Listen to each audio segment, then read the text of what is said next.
todos, bienvenidos a un nuevo programa de Hablando con H. Como ya sabéis, hoy tenemos un invitado súper especial, Daniel Muñoz. Si me permitís, voy a leer una introducción de su currículum y damos paso a la entrevista. Daniel Muñoz, tras 10 años trabajando en agencias de comunicación y marketing relacional para clientes como Audi, Henkel, Burger King o L'Oréal, se incorpora en 2008 a Vodafone. Durante 6 años ocupa distintas posiciones en el área de marketing de clientes, desarrollando diversos proyectos y estrategias en las áreas de fidelización y retención de clientes.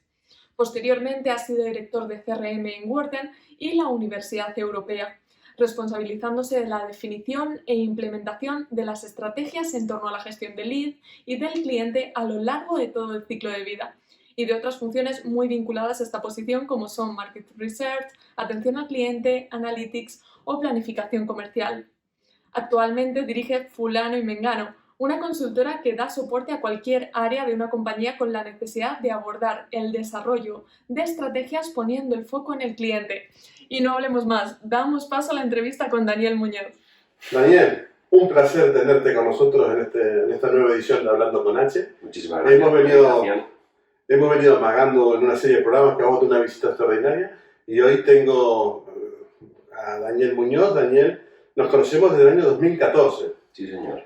Empezamos siendo clientes, luego nos transformamos al final en una muy buena amistad y hoy, además, partner estratégicos, ¿no? Un poco, cuéntanos al inicio, ¿por qué el nombre de la consultora? ¿Por qué Fulano y Mengano?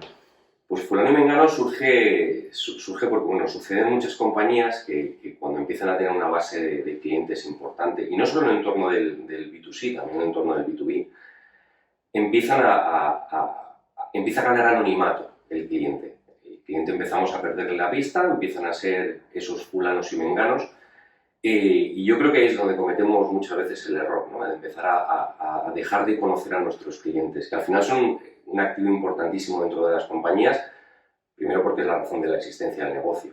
Entonces creo que debemos seguir poniendo nombre y apellidos a los clientes, debemos seguir conociéndolos y sobre todo conocer cómo es su comportamiento, sus expectativas, sus demandas, cómo es la relación que mantienen con la compañía, cómo interactúan con nosotros en los distintos puntos de contacto que mantenemos con el cliente. Y esa es la razón de ser de Fulano y Mengano, ¿no? De poner al cliente en ese nivel y el desarrollo de las estrategias en torno a los insights que podemos obtener del cliente. Porque además tengamos en cuenta que el cliente tiene una gran potencia y que es transversal a la compañía. O sea, el cliente es un activo que nos va a dar insights accionables en muchas áreas de la compañía, en marketing, en ventas, en postventa, en desarrollo de producto, marca, comunicación, logística. Y al final, la misión de Fulano y Mengano un poco es eso, ¿no? Es acompañar y asesorar a las compañías en el desarrollo y en la implantación de estrategias que surjan de la detección de necesidades y oportunidades resultantes de la interacción del cliente con la compañía a lo largo de todo su ciclo de vida. La verdad que está muy bien logrado el nombre y muy al lugar en la época en la que estamos, ¿no? Sí, es muy representativo por eso, porque al final pues caemos en el error de decir, bueno, mis clientes son, pues eso, Fulano y Mengano, ¿no? Están ahí y debemos poner el cliente en el centro, debemos focalizarnos en conocer al cliente por lo que decíamos, ¿no?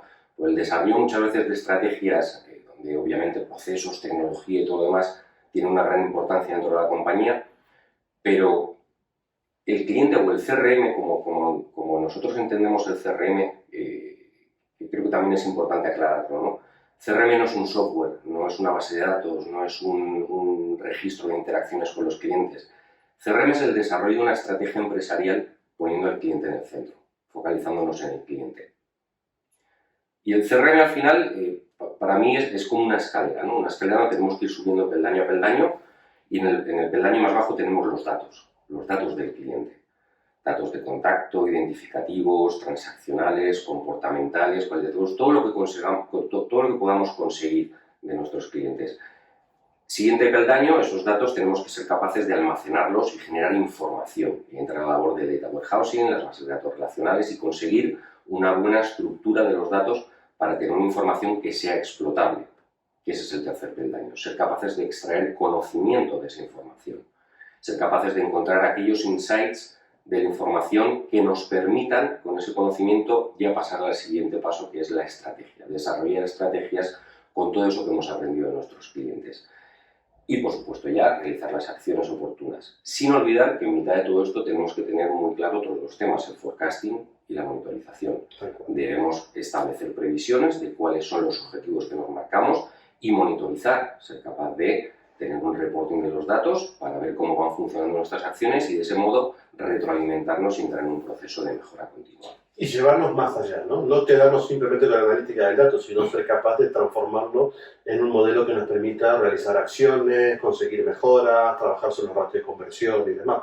Que yo creo que ahí, no sé si lo compartes conmigo, pero yo creo que ahí radica muchas veces el problema que tienen, sobre todo las grandes empresas, que hacen muchísimas investigaciones, analizan muchos datos, trabajan con muchos datos de clientes, pero no buscan un hilo conductor, un relacional que te permita luego trabajar desde marketing, desde publicidad, desde promoción, desde portfolio, desde departamentos comerciales, desde una gestión estratégica. Es decir, como que en esa parte se queda a medio camino, ¿no? Se diluye muchas veces todo eso que conseguimos aprender. El CRM al final descansa sobre dos pilares. Uno es la analítica y otro es el market research. Ser capaz de conseguir insights de cliente con esa analítica e insights de mercado con el market research. Y al final todo eso es lo que tienes que unir para buscar esa vía común, para encontrar ese camino y al final desarrollar tus estrategias en función de lo que empiezas a conocer de tus clientes y del mercado, porque ellos son los que te marcan el camino.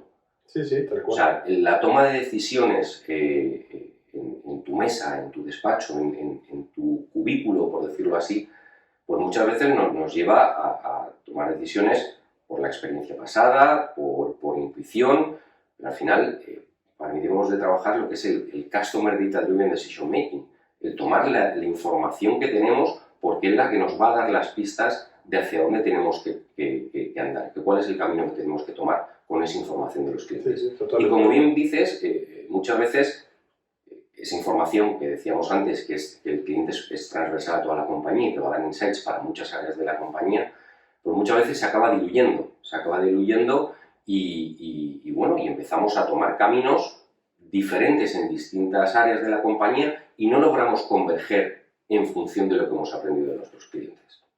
Pues sí. Mira, si te parece, y un poco para darle un ejemplo, como hemos sido clientes y demás en un momento, a lo mejor podemos tocar alguno de los casos.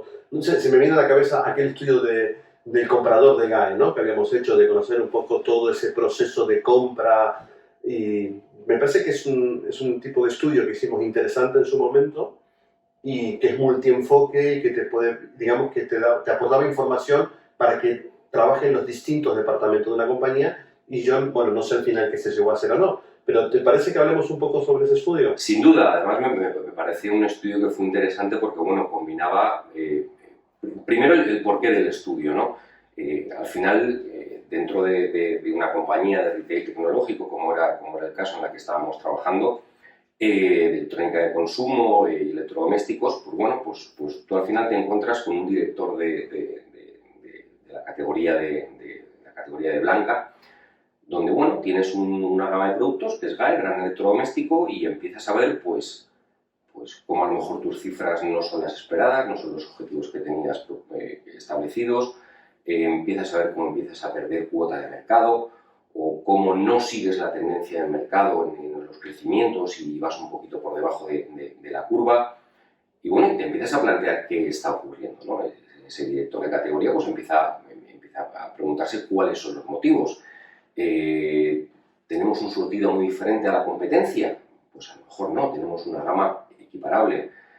Nuestro pricing está desposicionado. Y bueno, hay estudios que también te dicen que en torno a un 4% de diferencia de precio no es perceptible para el cliente. Bueno, no estamos desposicionados en pricing. Hemos perdido espacio en la comunicación que la compañía hace en sus medios, con lo cual no estamos teniendo visibilidad de gama. Pues tampoco. Hemos perdido metros de sala, hemos perdido metros de lineal en punto de venta. Y bueno, cuando empiezas a ver esos distintos factores que pueden influir y ves que no encuentras un motivo claro, pues directamente vamos a preguntarle al cliente, vamos a conocer al cliente cómo es la relación que está teniendo con nuestra categoría y vamos a descubrir qué está sucediendo ahí. Y este estudio, como bien decías, además creo que combinó muy bien distintas técnicas, porque fuimos desde técnicas más simples, más cuantitativas, de conteo, de observación, cuantitativo, hasta temas de neuromarketing, eye tracking y demás. Con lo cual me parece que fue un ejemplo claro de cómo combinar distintas técnicas y obtener al final un recorrido muy claro de cómo era el lead journey en su proceso de compra con esta categoría. Sí, tal cual. Mira, yo me acuerdo que a nivel de metodologías realizamos primero unas entrevistas en profundidad, donde trabajamos con compradores de la compañía, compradores de competencia, analizamos gente que estaba en proceso de búsquedas y demás. Luego trabajamos toda la parte de la encuesta online para compradores y no compradores de GAE, compradores de competidores, la encuesta representativa nacional bastante compleja. Hicimos observaciones en el punto de venta, entrevistas aparte de la muestra de observaciones que habíamos hecho. Bueno, evidentemente todas las analíticas con Extracker que dio unos datos que yo creo que fueron muy determinantes para entender. Y esa combinación que lo hicimos en el 2015 era una combinación bastante arriesgada, porque estamos hablando 6 años atrás, pero 6 años atrás es verdad que a nivel de consultoría no se mezclaban muchas metodologías de investigación, ¿no? Y si tú quieres descomponer un proceso de compra, porque analizar lo que está pasando en una categoría, en un negocio en concreto, tienes que descomponer todo ese proceso de compra, desde que se produce una necesidad y por qué se produce, a cómo viene todo ese proceso de búsqueda, dónde busco información, si busco en internet, si busco en tiendas, si existe la figura de un recomendador, porque, mira, tengo un vecino, mi hermano cambió la lavadora, me está recomendando dónde, o me dice, mira, tienes que tener cuidado, tienes que presta atención a determinadas características, pero luego, ¿por qué elijo una tienda, no? O sea, al fin y al cabo, tú como comprador tienes un abanico de posibilidades donde realizar tu compra. ¿Y por qué finalmente eliges visitar 2 o 3 tiendas? ¿Y qué te lleva a que realmente compres en una? Entonces, claro, descomponer todo ese proceso, entendiendo los porqué de cada una de las fases, es complejo. Y yo pienso que la única forma realmente de analizarlo es con una visión multienfoque absoluto, donde puedas tener distintas analíticas, distintas informaciones que luego cuando las unes te van a dar vida a ese dato, ¿no? Me acuerdo que habíamos construido un semáforo, ¿te acuerdas que teníamos un semáforo? Porque al fin y al cabo lo que queríamos saber era qué problema había, qué había que hacer para que eso cambie y dónde había que invertir, ¿no? Al fin y al cabo... Sin duda, al final lo que hacíamos es un recorrido por todo el journey por todo el proceso de compra. Y en cada uno de esos momentos las técnicas adecuadas pues no pueden ser las mismas, ¿no? Por eso hicimos este estudio pues, con una metodología múltiple, ¿no?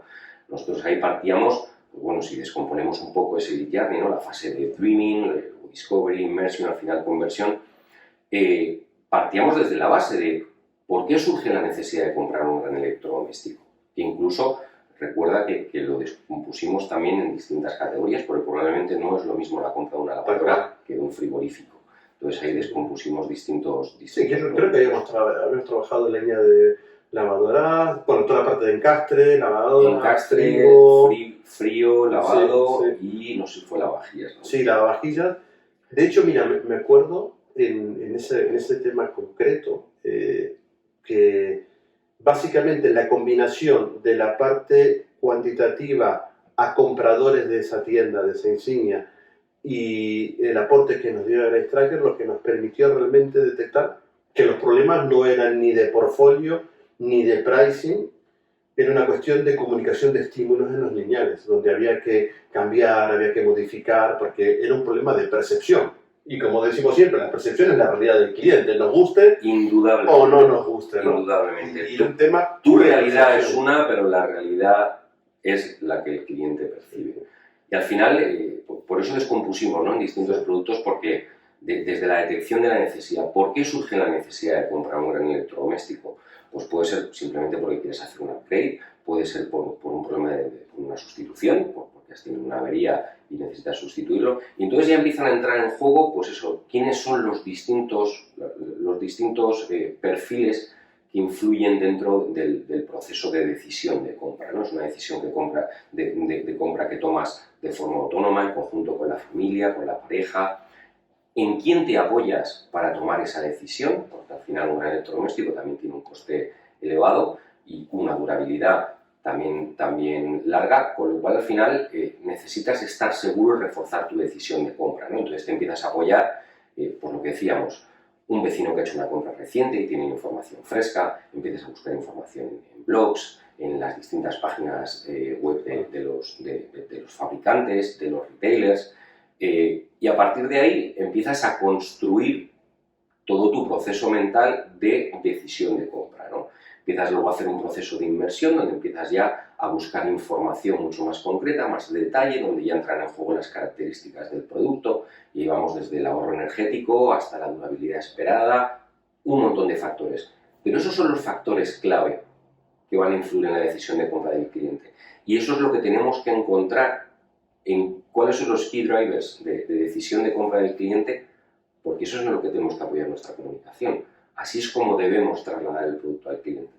Si para el cliente no es importante en un frigorífico el ahorro energético, pero si es la capacidad del congelador, o si tiene un cajón de 0 grados, o tenemos que encontrar cuáles son las características y los factores importantes de la decisión de compra del cliente, porque son los que le debemos trasladar. También tengamos en cuenta que influye y mucho la capacidad del vendedor, porque suele ser una compra asistida, para trasladarle los beneficios de tu producto al cliente, ¿no? Entonces, al final, tú estás en un lineal con muy diferentes marcas dentro del lineal y el comercial tiene información, y tiene estímulos y tiene, vamos a llamarlo así, presión por muchas partes para vender distintos productos de la misma categoría, de distintas marcas. Tenemos que ser capaces también de darle al comercial un ancla, un bastón sobre el que soportar su comunicación y su argumento de venta de cara al cliente. Ellos reciben información de características del producto, de ventajas y demás, de varias de las marcas que están dentro de la exposición, ¿no? Dentro del retailer. Al final, tú como marca tienes que ganar un espacio dentro del comercial para realizar la recomendación de tu producto. ¿Qué argumentos buscas? Pues los que el cliente nos demande, los que el cliente nos diga que son su factor de decisión clave. Y al final, esa es la conjunción que va a hacer que la decisión de compra del cliente gire hacia uno u otro de los productos o una u otra de las marcas, ¿no? Tal cual. Yo me acuerdo que dentro de las conclusiones y las recomendaciones que arrojó el estudio, realmente prácticamente te llevaban a trabajar con todas las áreas de la empresa, porque surgieron... desde señalética hasta pricing, hasta formación, cross-selling, upselling, porque analizamos todo completo, ¿no? Pero ahora me gustaría, ¿y qué has hecho después de esa información? Presentamos los resultados, me acuerdo que presentaste al comité y todo, pero ¿qué pasó después? ¿Qué se hizo? Y porque ahí es donde está el punto importante. Esto es un factor clave. Esto es un factor clave. Mira, habitualmente los equipos, los departamentos de CRM o de estrategia de cliente suelen estar dentro de las áreas de marketing o incluso de ventas. Hay muy pocas compañías y muy pocos sectores que lleven la voz del cliente directamente a comité de dirección y tengan un Chief Customer Officer. ¿Qué sucede? Que al final, como bien dices, un estudio de este estilo te da insights para accionar múltiples temas a lo largo y ancho de la compañía. Entonces, el hecho de que un equipo de CRM esté dentro de un departamento de marketing y tengamos que hacer acciones en otras áreas de la compañía, te lleva a no tener jerarquía y no tener poder de decisión sobre esas compañías si no tienes, como decíamos, esa voz del cliente a alto nivel directamente en comité de dirección, ¿no? Entonces, muchas veces ese es el caballo de batalla con que nos encontramos con los equipos de CRM y de estrategia de cliente, ¿no? Que en ocasiones es difícil implementar las acciones que nos dicen los resultados de esos insights que obtenemos vía analítica o vía research para llevar a cabo en cada una de las áreas de la compañía, ¿no? Sí, sí. Y en tu área sé que se aplicó, pero ¿sabes que se ha aplicado resultados en otras áreas de la compañía? Vamos a decir que de forma liviana. No, probablemente nunca se atacan esos resultados de una forma tan clara o con tal profundidad como los insights y los resultados del estudio nos dicen. Claro. Porque al final es sacar de la zona de confort a otras áreas con unos insights que no son suyos, probablemente con unos factores de decisión que no están acostumbrados a manejar. Pues bueno, porque las áreas al final viven de una serie de KPIs, viven en el entorno de unos KPIs que son los que habitualmente afectan dentro de su terreno de juego, y el insight de cliente probablemente no es uno de ellos de forma habitual. Entonces, si cuando el cliente nos ha dicho vía estos estudios que en este área hay, imagínate, un problema de surtido donde tenemos que tener una gama extendida, donde probablemente los metros de lineal no lo soportan y a lo mejor tenemos que buscar otro tipo de acción mediante a lo mejor la digitalización del punto de venta, colocar ahí unas pantallas con esa gama extendida donde podamos presentar muchísimo más producto del que tenemos y ser capaces de trasladarle al cliente que sí, que tenemos potencia de gama, que tenemos una profundidad de gama suficiente, pues bueno, nos lleva a que esas áreas tengan que empezar a trabajar con otra serie de elementos que no son los habituales dentro de su scope de trabajo.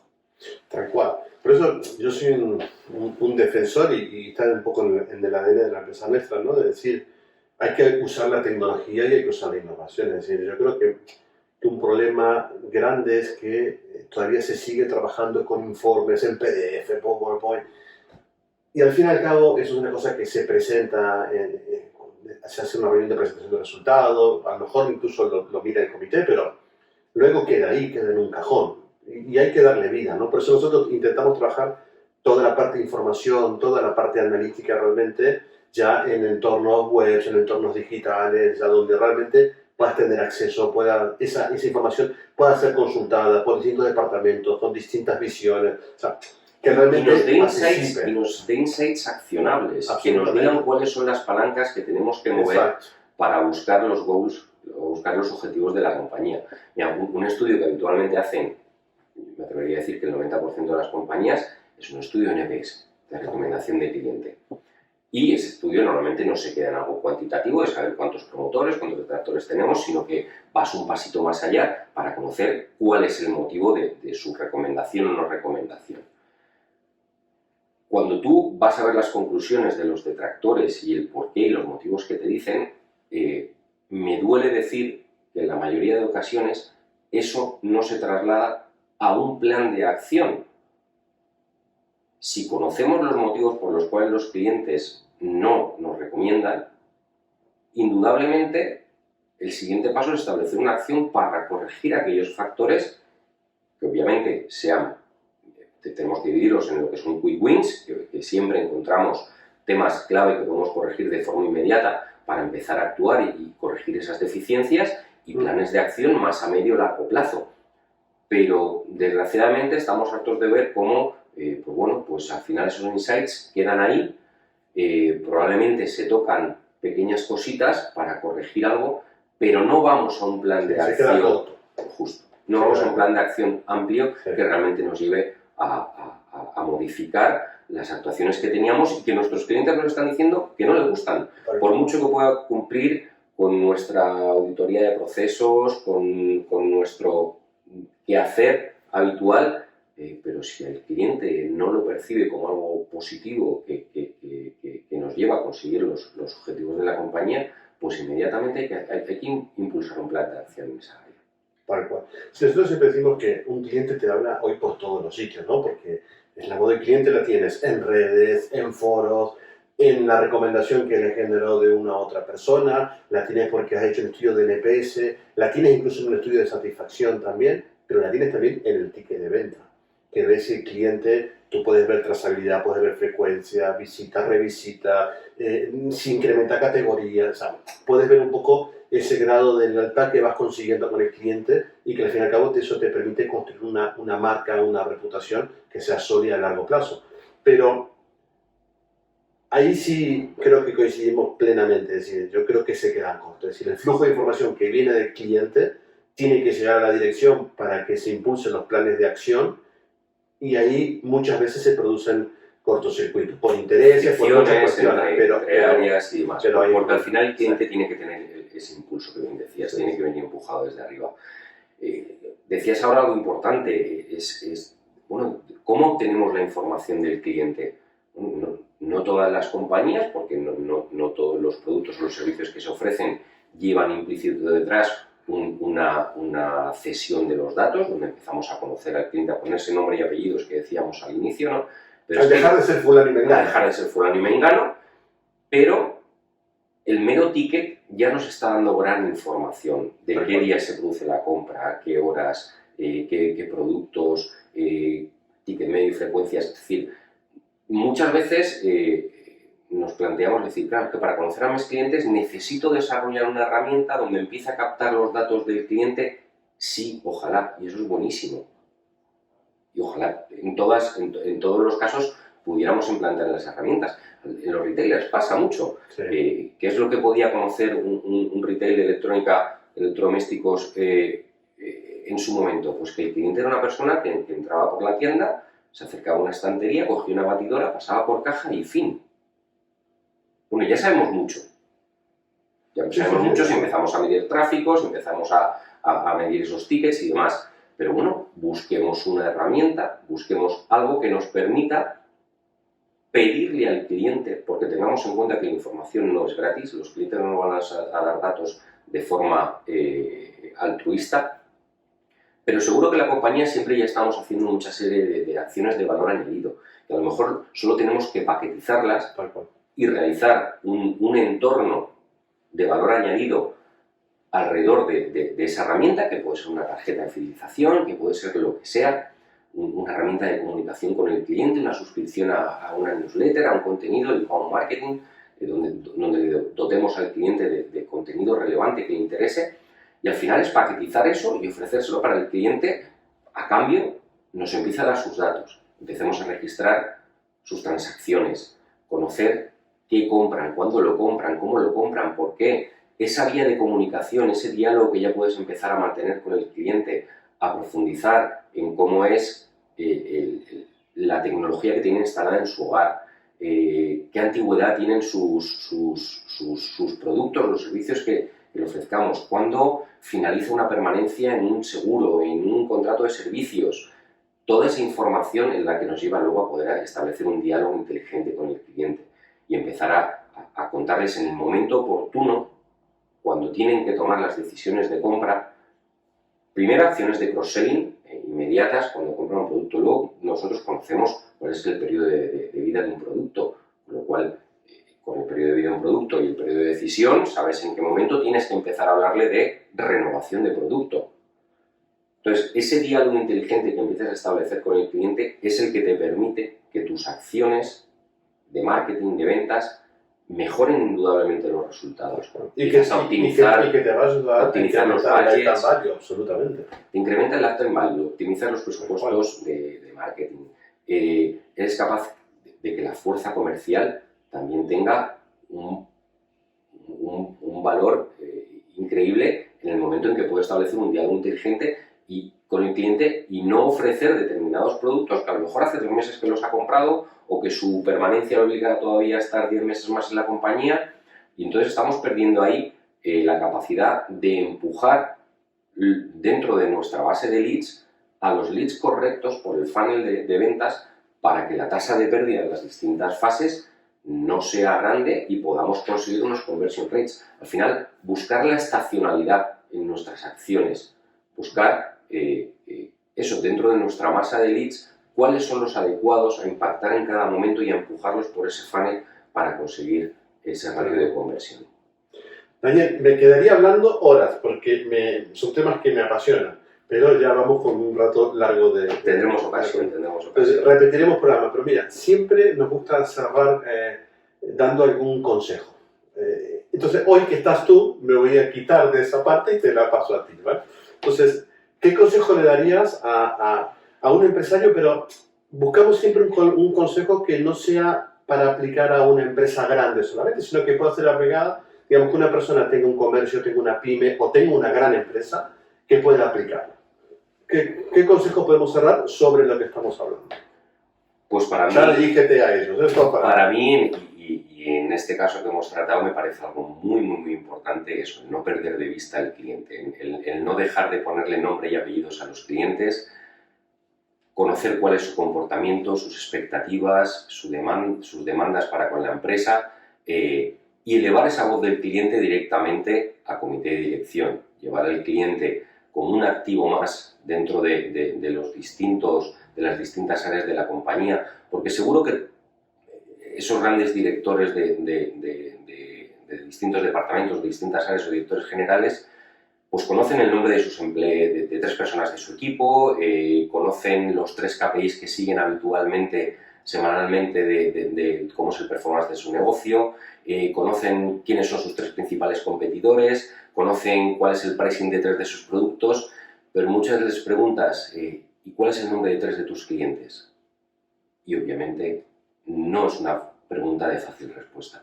Pues dejemos de anonimizar al cliente, llevémoslo directamente a primer nivel, pongámosles nombres y apellidos y que dejen de ser fulano y mengano para empezar a cobrar importancia y que sus insights nos sirvan para accionar las palancas que nos lleven a mejorar los distintos KPIs de la compañía. Pues vamos, más claro no puede ser. Daniel Muñoz, director de Fulano y Mengano, gran profesional y amigo. Gracias por acompañarnos y nos veremos en otra ocasión. Gracias a ti por la invitación. Hasta otro día. Hasta otro día.